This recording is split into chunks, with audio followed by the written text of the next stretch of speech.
सियासी झंडों की लड़ाई हो ही नहीं सकती, इसलिए मैं बहुत शुक्रिया अदा करता हूं मुस्लिम पर्सनल लॉ बोर्ड का,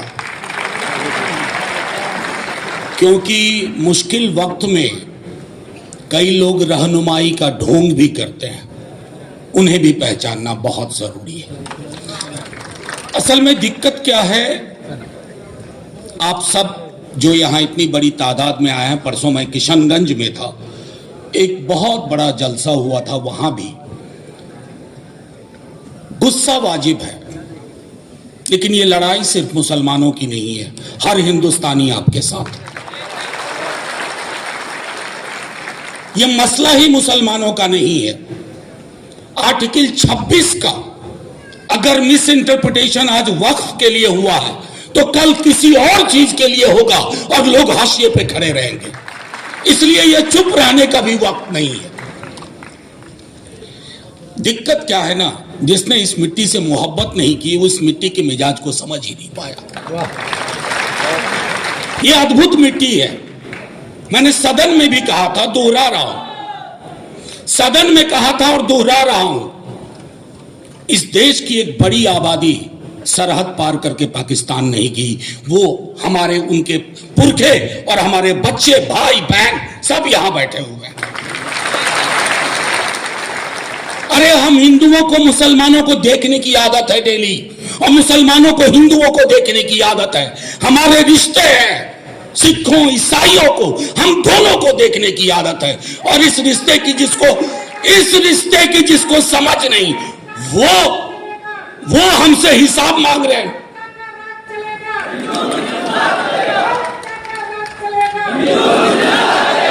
और देखिए हमसे हिसाब कौन ले रहे हैं। लिबास पूछते हो, आके लिबास देखो इस मंच का, आके लिबास यहां देखो, ये लिबास है कॉन्स्टिट्यूशन का, आइन का। इस लिबास से लड़ रहे हो। ये लड़ाई सीधे तौर पर जुल्म और इंसाफ के बीच की लड़ाई है, और जो हमारे साथ नहीं है वो जुल्मियों के साथ है, सीधे तौर पर।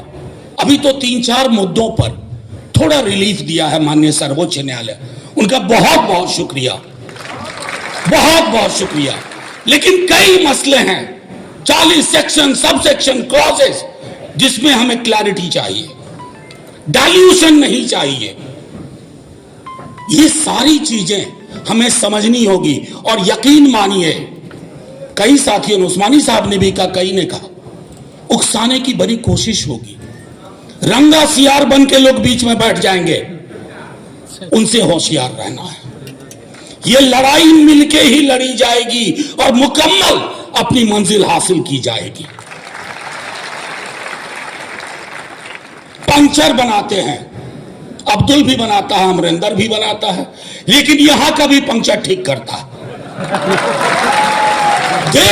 देश को पंचर करके रख दिया आपने, देश को पंचर कर दिया। इकोनॉमी पंचर है, सामाजिक ताना बाना पंचर है, सारे पंचर ठीक किए जाएंगे।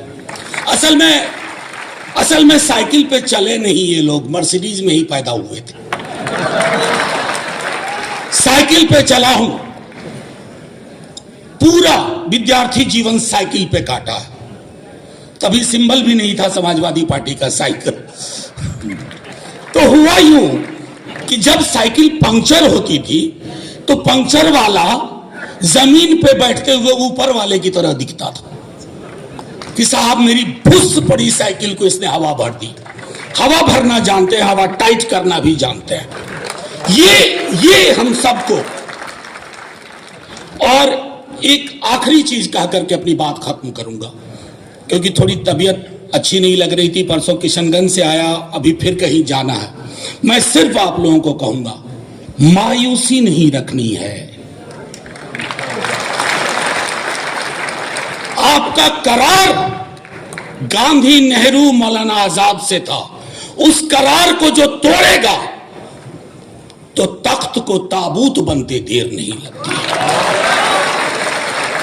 वो करार जीतेगा, वो करार जिंदा रहेगा।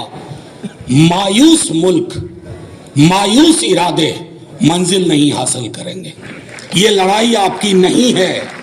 मैं आखिरी बात कहता हूं, ये लड़ाई मेरे पार्टी के प्रेसिडेंट इतने बीमार थे और हर आदमी का भाषण सुन रहे थे कि कौन क्या बोल रहा है वक्त पे। लोकसभा में 4 बजे सुबह तक, राज्यसभा में 3:30 बजे सुबह तक। मेरे नेता प्रतिपक्ष यंग आदमी है, लेकिन उन्होंने जैसे ही हम हारे, नंबर बहुत आए हमारे पास, जितनी हमारी हैसियत नहीं थी राज्यसभा में। 85 का आंकड़ा था, 98 वोट आए, 98। ये लोग कौन हैं?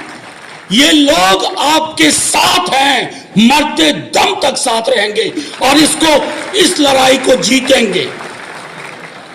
झंडे का रंग नहीं देखा जाएगा, बस मुल्क की जो तामीर, जो तसव्वुर मौलाना आजाद, नेहरू और गांधी ने की थी, वही मुल्क पंक्चर ठीक करके बना देंगे। जय हिंद, जय हिंद। शुक्रिया बहुत बहुत।